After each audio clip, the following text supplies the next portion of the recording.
I don't want to do an unboxing video or nothing like that, but when you first open this up, you see this padded case right here. Man, backpackable. You can just put this on and go backpack right into the thing. I was impressed as soon as I opened this. Impressed I was as soon as I opened this up. Got everything in here. Man, it just looks like a nice detector. Oh, it looks like a good detector. Look at that. Here. Oh, this is the extra battery, so you can put regular batteries in here, and this just slides on in there, so you can. Oh, I gotta get this put together. Well, I can tell you that it's very lightweight. It weighs less. And how will it stand up against that? Yes, that's going to be the telltale sign. So I'm going to detect around this area for a while, and if I find anything good, I'll be sure to let you know. Yeah, I'll let you know. All the pieces of gold that I found in this area has all been with the GPX 6000. So it'll be a true test if I missed anything with this Axiom. A true test. I'll let you know what I think about it.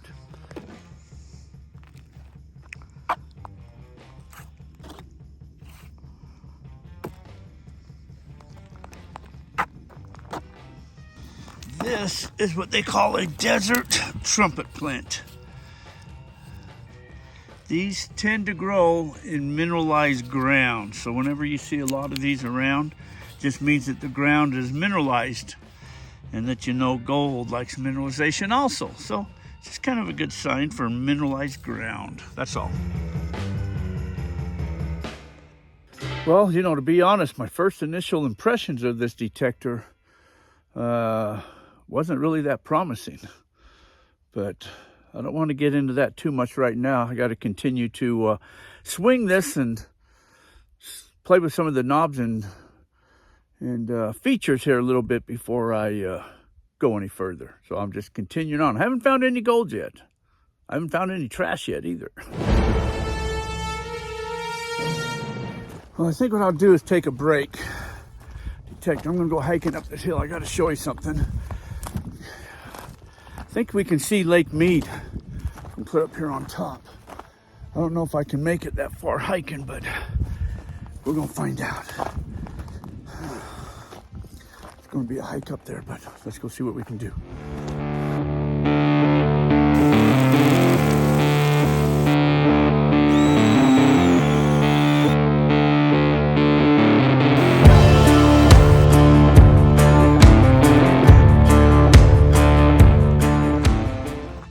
Well, it started to get a little warm, so I took my sweatshirt off.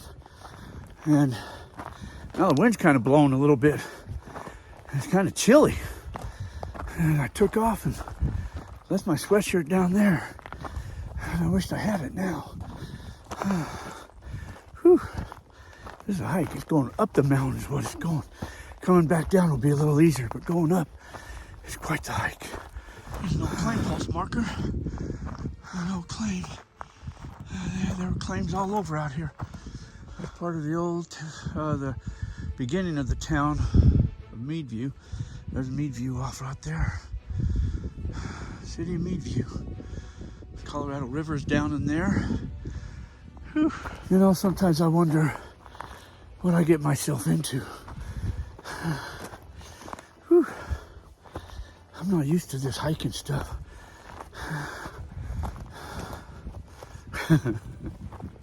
I'm not used to this. I didn't even bring no water with me or nothing. This one here looks almost straight up. Oh God. Damn old timers. There's another claim pulse marker. There's another one down over there too. Them old timers are all over up here. I think I bit off more than I could chew. I still got to walk all the way up there, loop around up there. Whew. Oh man, what do I get myself into?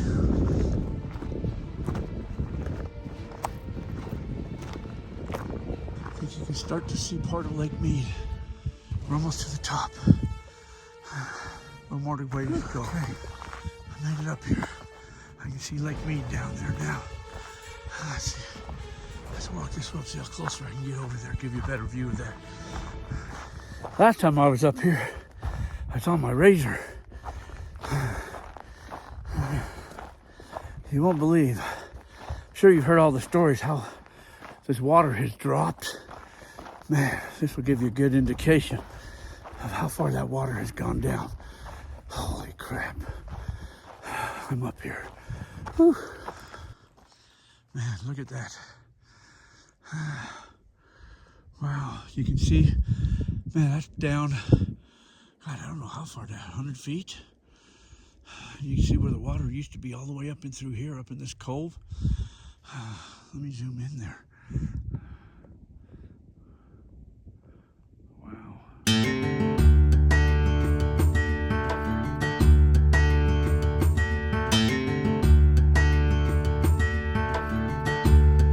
Well, I think this was probably worth the hike. The view up here is freaking awesome. It's an awesome view up here. If you keep going, you can look clear over there. There it is over there on the Las Vegas side, or Nevada side, I should say. Way over there. Let me see if I can zoom in on that over there. It's all part of the lake. Well, that was pretty. Hope you enjoyed it. Now, I gotta walk back down. Well, yes, it is downhill from here, but you gotta be careful going downhill because you can lose your footing and slip right on your ass.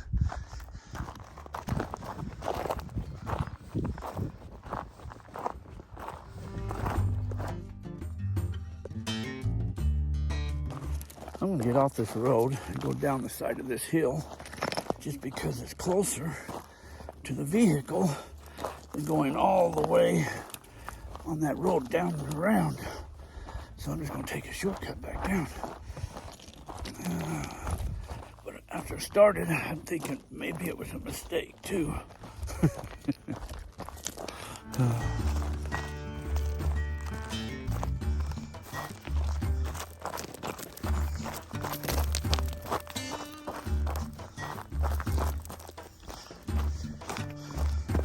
All right, made it back down. Whew, what a hike.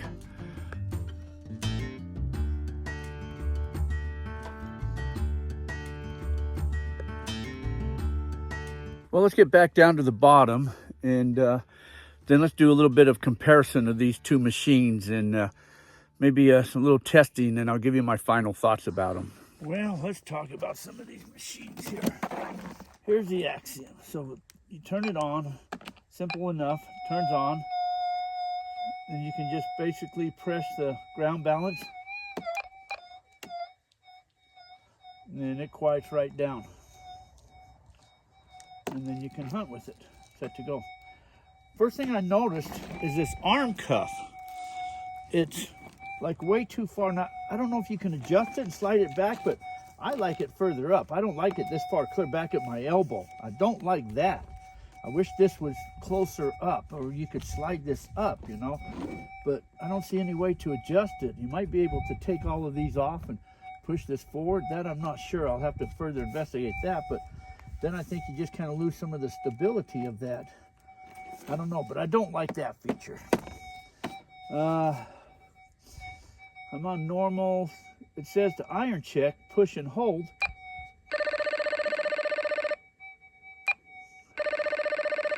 It doesn't go into iron check. Now the 6000, you just basically turn that on. One thing I've noticed on my 6000, I don't know about everybody else, but this was a brand new battery. I put that on, and probably within 2 or 3 hours, my battery is down to one mode. So I don't get a long battery life left on that. Okay, you can do your frequency scan on this thing.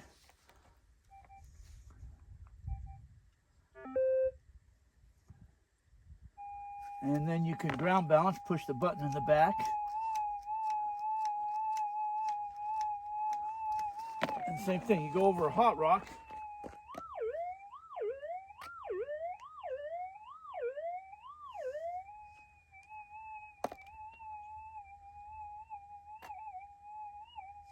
22 shell.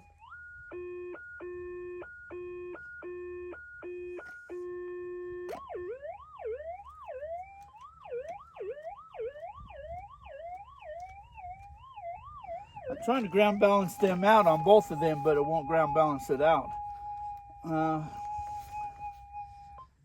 So I've used both of these here.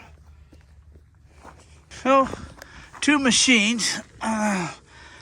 One is basically turn on and go. This one has a little more features to it to adjust, I think.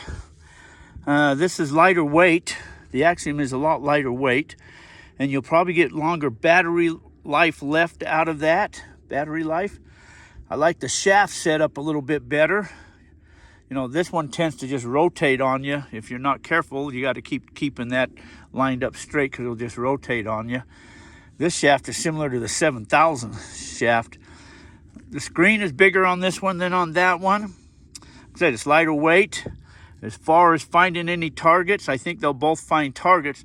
I'm using the 11-inch on both of them. I've hunted with both of them corals on there, hunted with both of them in different areas and different thing, and I really didn't notice anything different. The 6000 seems to be a little more chattery, and every time you hit a branch or a weed or a rock, just barely tap it, it sets it off, and then you kind of got to let it settle back down again before you continue to hunt. Where, see, you can see the arm cuff for that, how you can slide that up and down and adjust it, and I wish you could do that on this one too. This is priced a few $1,000s less, so machine for machine. If you got the money, I guess you splurge for the Mind Lab. If you don't have the money and you just want a good PI, you go for the Axiom. I still got to play with this Axiom some more and get better understanding of its functions and how to change some of the sensitivities and stuff like that. But that may prove to be an excellent machine. But for right now, it is what it is. I don't know if I gave you a whole lot of good comparisons of the two machines and all of that, but I just wanted to get out, go for a little walk, do a little walk around and exploring and test that machine for the first time. But I like to kind of look at the manual, go out and play with the machine and get an understanding of it, and then come back and look at the manual again and then go out and play again. So you get a better understanding of what the manual's kind of telling you. The manual doesn't go in a lot of detail. Maybe there's more detail of the manual online or something that you can download. But for right now, it seems to, it's a decent machine for the money. It's a decent machine. It's a PI machine, and it's going to get out there and punch depth and give you some of that gold that some of your VLFs ain't going to find. Didn't get any gold. Found some trash. I'll show you my trash. If there would have been gold there, then I would have got it. I was just looking for crumbs, basically. But I wanted to test that new machine, and well, so I guess I'll just clean up the Here's some of the junk I dug with the Axiom today. 22 shell. I don't know what these are. I found a few of these up there. Some type of steel ball. Some of them I thought it was a tooth or something, the way it was designed, but so many of them. But the little dinky piece of birdshot. And little metal fragment, little dinky little metal fragments, little metal fragments, little, but no gold. But got rid of some trash. Well, what I'm going to do is take a break, and I'm going to go print off the manual from the website, and I'm going to switch coils and put on the larger one, the 13-inch double D coil, and then I will try it again later on this afternoon. I can tell you that the quick start guide that comes with it doesn't give you a whole lot of information. You really will have to print out the full-length manual. And I don't know why they don't just include it. I guess maybe because there's so many different languages, but still, you would think for the price they would include it. But there's a lot of information in the full-length manual that does not show you in the quick start guide. The iron discrimination, for one thing, has to be in the double D, not in the mono one, to make that work. So that would have been nice to know. You can adjust this arm cuff, slide it forward. They do give you an Allen wrench right here that will allow you to slide that up and down to adjust that. So that's something else that they don't show you in the quick start guide. So it is important that you do download the full-length manual to get a lot better understanding of how this detector works. So earlier today, before I switched the coils, I thought I would kind of swing around just a few seconds, and I did find a little piece a little piece of gold with the smaller coral. That was amazing. I didn't even get a chance to film that because I just thought it was another piece of junk. But now I got the large coral on there, and so I'm going to swing that for a while, and I'll see if we can find anything else. I'll be sure to let you know. I do have a target right here.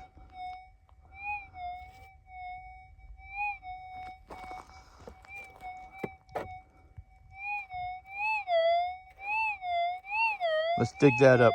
That was just an iron rock, I guess. It's got some quartz on it, though. But it's got iron in it, so I'll keep that. Let me do the check of that iron check with this rock. So I'll go over the rock. You can hear it. When I push the iron check in, it doesn't register it. Huh. I'll have to wash that off and keep that. That's a keeper.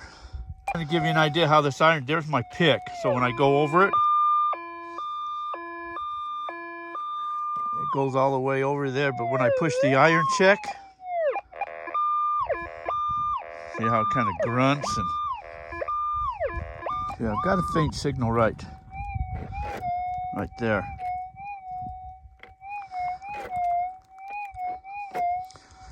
And if I push the iron check, it doesn't go off. So that would tell me it's not iron. Let me dig that up. Okay, it is out of the hole. It's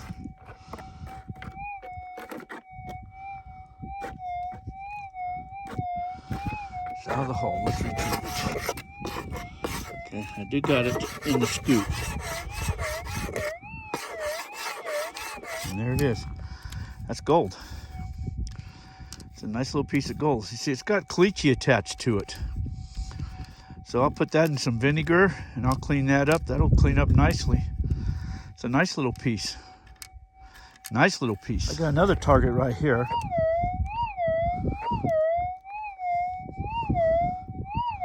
And I'll do the iron check. It doesn't go off. Let me dig that up. Hey, it looks to me that was just a hot rock, an iron rock. It's heavy. That's just a hot rock. I wonder what that sound like with the 6000. Let me run this 6000 over this, see what that does. 6000 still goes off. It gives it kind of a different signal, different tone, but it still goes off. On that iron rock, that hot rock.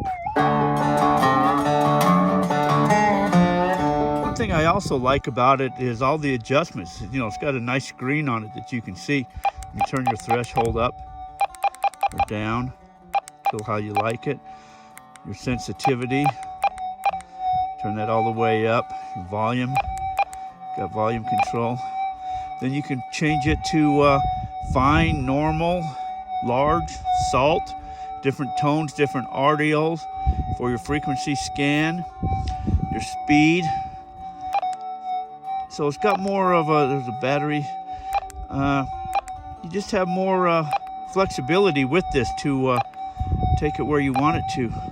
And of course, then the gauge up on top, if you get a target to, you know, tell you which way it's going to. It's the Alter Pulse technology. And looking in the manual, you can see all the different corals that it comes with, or that you can get, I should say. Those are available search corals that you can get. Have a 2-year warranty. Total weight with the 11-inch is 4.2 pounds. With the 13-inch is 4.7 pounds. That's your total weight. Well, I'm done hunting for today. I found that one little nice piece. That's a decent piece, and found the other one earlier. So found one on each coral. But anyway, so I would say for the money, it's probably not a bad machine. If you could spend the money, I'd probably splurge for the 6,000 if you could, just because it's probably a little bit better machine. But for, you know, the Garrett, for that price, for that money, that's probably not a bad machine. It is a PI, so PI is a PI. So I guess that's your choice. I've got them both. I'll probably continue to use them both. But anyways, that's my assessment on this machine. It's not a bad machine for the money. And they do have a lot more coils for it too that they do sell too. But, oh well. It finds gold. Hey, I want to thank you guys coming along sharing on these adventures. Please get out. Remember, life is an adventure. Please like, share, and subscribe. And until our paths cross again, thanks for watching, everybody.